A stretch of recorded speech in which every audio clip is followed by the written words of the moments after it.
لله رب العالمين والصلاة والسلام على رسوله محمد وعلى آله وأصحابه ومن تبعهم بإحسان إلى يوم الدين.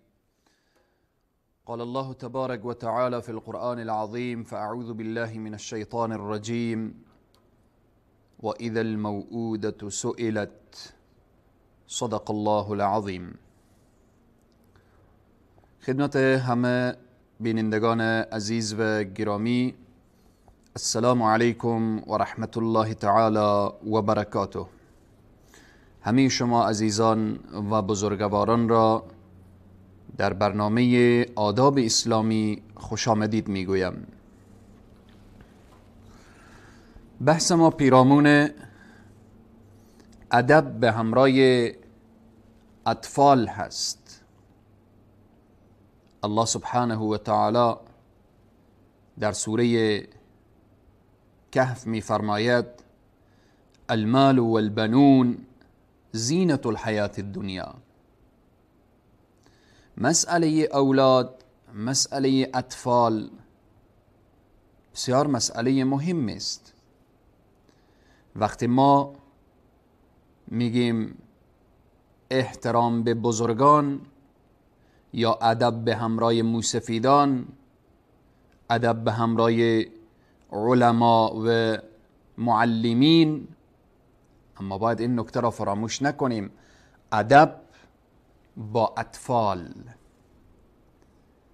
چون طفل امروزی نگاه می کند به حرکات بزرگان و حرکات والدین، به حرکات برادر بزرگتر، خواهر بزرگتر.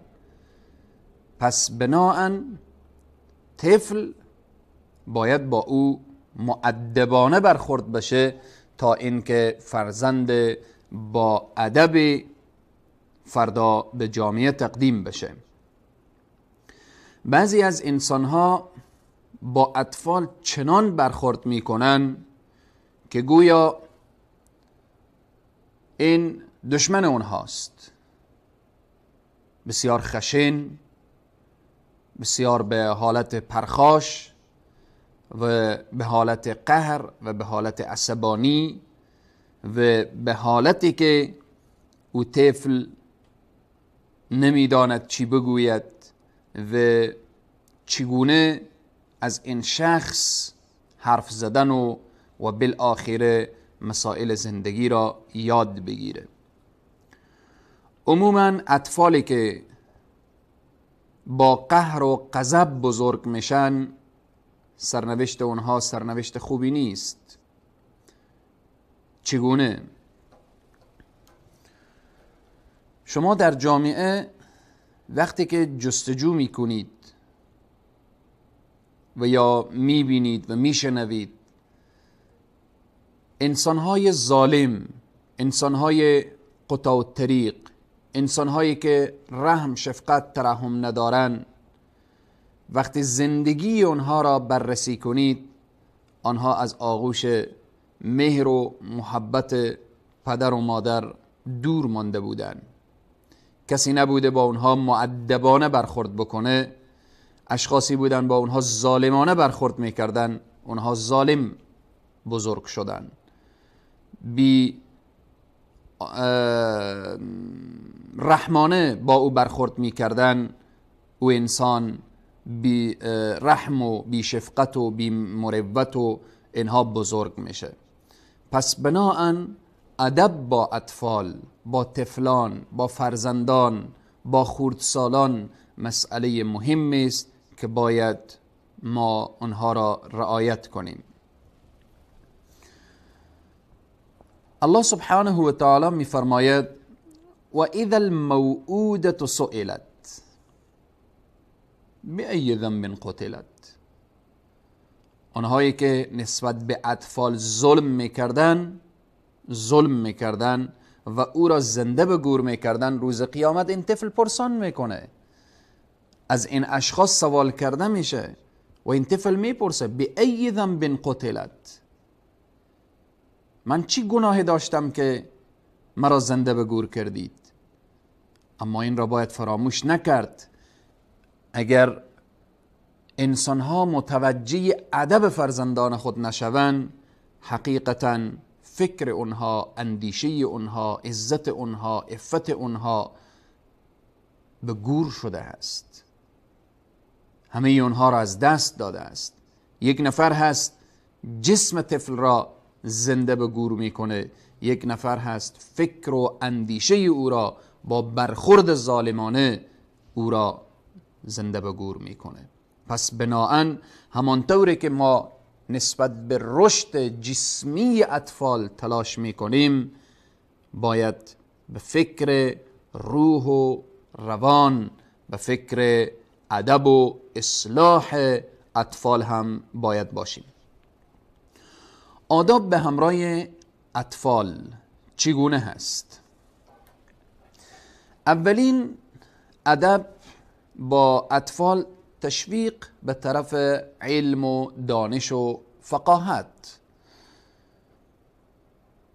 وقتی که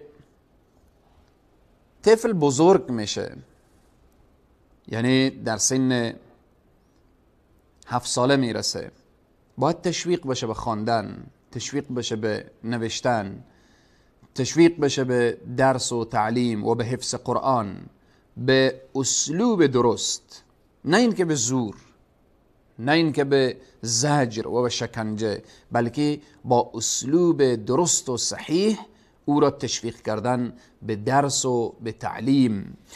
دوم، در مجالس اطفال را در کنار خود شاندن.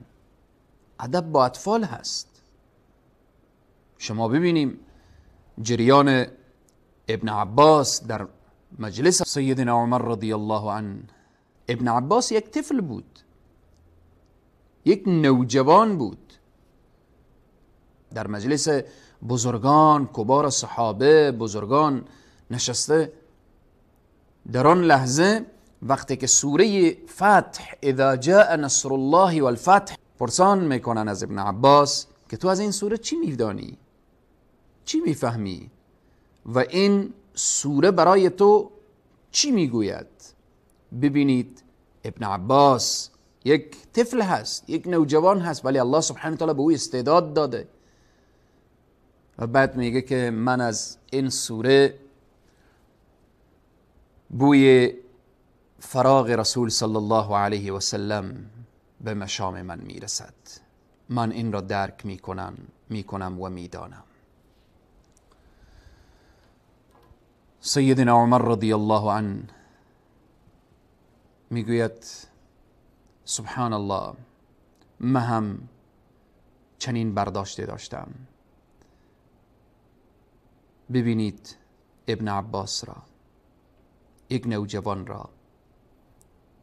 پس باید اطفال را در محافل و مجالس، خصوصا اطفال و نوجوانانی که دارای استعداد علمی، فکری، جوانان و نوجوانانی که اونها فکر اونها در حال رشد هست، نباید اونها را در محافل و مجالس پایین شاند، اونها را در کنار خود قرار داد تا اونها احساس بکنن که اونها جزء این جامعه و مثل این شخصیت هایی که در این محفل و مجلس اینها هم میتوانن حرف بزنن، میتوانن نظر بدهن و میتوانن. به اینه که ابن عباس میگه این سوره وقتی نازل شد، وقتی از فتح میگه، از پیروزی میگه، تسبیح بگو و استغفار پروردگار را داشته باش. یعنی دعوت و رسالت رسول صلی الله علیه و سلم آهسته آهسته رو به اتمام هست. ببینید استعداد ابن عباس را. پس به اینه که اطفال را، خصوصا اطفالی که دارای فکر و اندیشه هستند، در محافل و مجالس آنها را در کنار خود بنشانید.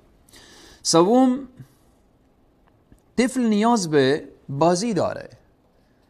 وقتی طفل بازی میکنه، وقتی طفل بعضی وقت به اصطلاح من و شما شوخی میکنه، خب وقت شوخی طفل هست، وقت بازیش هست، وقت اینه که باید او ساعت برای تفریح و بازی و بالاخره اینها داشته باشه.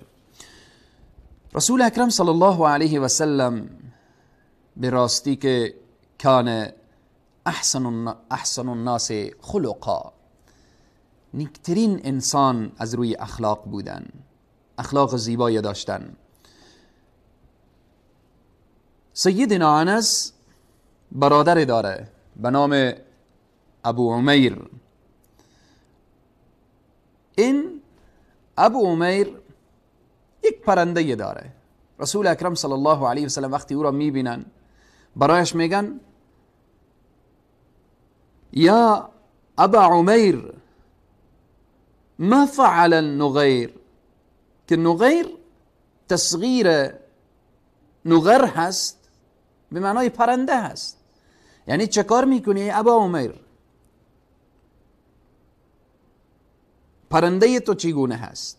ببینید رسول اکرم صلی الله علیه و سلم برخوردشان با اطفال.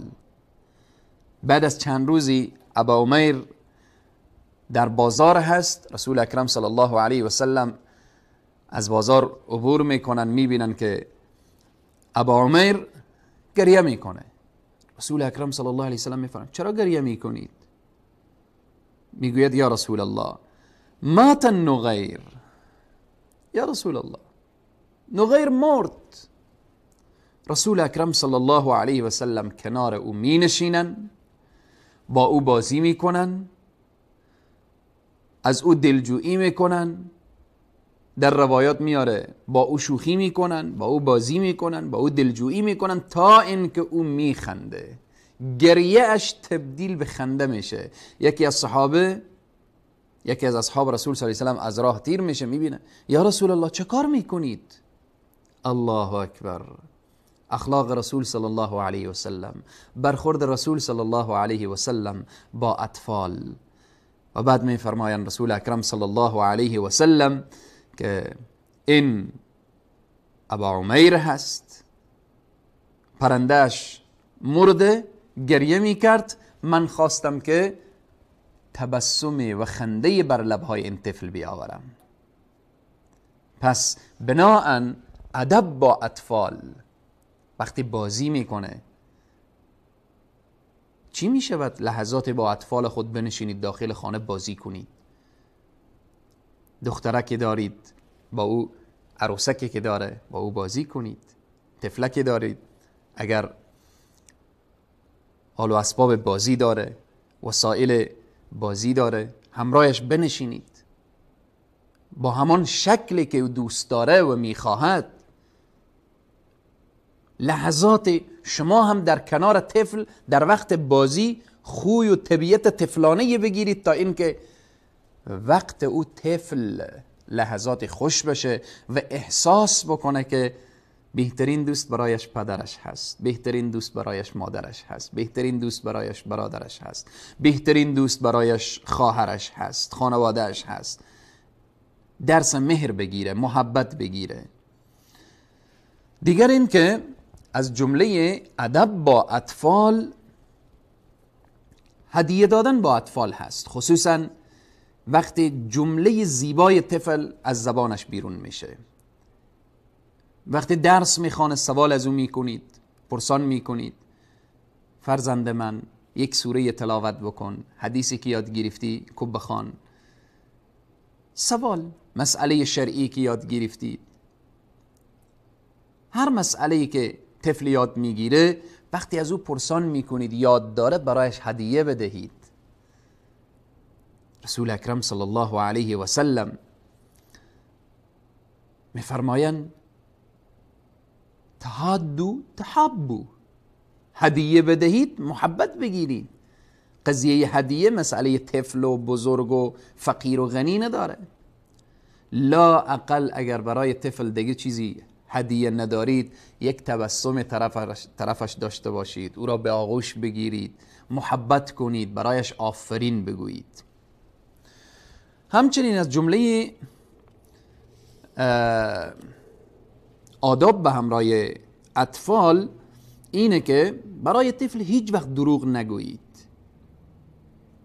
به دروغ او را صدا نکنید که بیا بگیر، وقتی او میایه چیزی نباشه و بالاخره با دست خالی او را فریب ندهید. از جمله آداب به همراه اطفال ادب به لطف خوش با او که صحبت میکنید لطف خوش داشته باشید. رسول اکرم صلی الله علیه و سلم وقتی دیدن حسن ابن علی چیزی رو بر دهن گذاشت فرمودن کخ کخ. بعد رسول اکرم صلی الله علیه و سلم فرمودن که این صدقه را به دهن گذاشته، ما صدقه نمیخوریم. یعنی متوجه ساختن اطفال، چیزی را برداشتن، چیزی را گرفتن که برایش درست نیست، او را به طریق درست به وجه احسن متوجه ساختن. وقتی طفل ما 7 ساله شد، در سن 7 سالگی از جمله آداب به همراهش اینه که او را تشویق کردن به نماز، همراه خود مسجد ببریم، تشویق بکنیم. وقتی 10 ساله شد دیگه باز به خاطر ادبش تنبیه بشه. رسول اکرم صلی الله علیه و سلم میفرمایند مروا اولادکم بالصلاة، شما اولادهای خود را امر کنید به صلات و هم ابناء 7 سنین. وقتی که به 7 ساله رسیدن شما اونها را امر کنید، تشویق کنید. وقتی که وضربوهم علیها و هم ابناء 10، وقتی 10 ساله شدن اگر نخواندن به خاطر تنبیه و خاطر ادب اونها را بزنید، نه به خاطر اینکه با اونها قهر و غضب، فقط به خاطر ادب. و میفرمایند فرق بینهم فی المضاجع، خوابگاه اونها وقتی 10 ساله شدن از همدیگر جدا کنید. و همچنین از جمله ادب با اطفال اینه که برای اطفال هیچ وقت نگویید که تو یاد ندارید، تو نمیفهمید، تو حرف نزن، بگذار که بزرگا چی میگوین. و در این راستا وقتی طفل میخواد نظر بده، نظرش را بشنوید، او را متوجه بسازید چی وقت حرف بزنه، کدام وقت حرف بزنه. وقتی حرفش تمام شد بالاخره شما حرف بزنید، حرفش را قطع نکنید. و همچنین از جمله ادب با اطفال این که وقتی اطفال را در مسجد و در عبادت میبینید تشویق کنید، که متاسفانه امروزه در مساجد بسیار دیده میشه که اطفال وقتی مسجد میآیند بعضی با اونها خشونت میکنن، با اونها غضب میکنن، برو کنار و برو یک کنار، چرا اینجا استاد شدی. و در این راستا طفل که در مسجد میآیه، نوجوان که در مسجد میآیه، سخت نیاز به تشویق داره. بناهن هر کدام من و شما وظیفه داریم و مسئولیت داریم در قبال اطفال و اینها. سخن اخیر این که وقتی از کنار اطفال عبور میکنید، اگر شما را سلام نکرد شما سلام کنید، نگویید چقدر بچه بی ادب است. شما برایش ادب را یاد بدهید، برایش بگویید السلام علیکم و رحمت الله و برکاته. این وقتی سلام کردید او طفل یاد میگیره. الله سبحانه و تعالی اولاد همه ما و شما را اولاد صالح بگردانه و بر همه ما توفیق بده تا اینکه ادب را همانطوری که با بزرگان و موسفیدان رعایت میکنیم با اطفال و نوجوانان هم رعایت نماییم. تا برنامه بعد شما را به خداوند کریم و رحیم می سپارم. والسلام علیکم و رحمت الله تعالی و برکاته.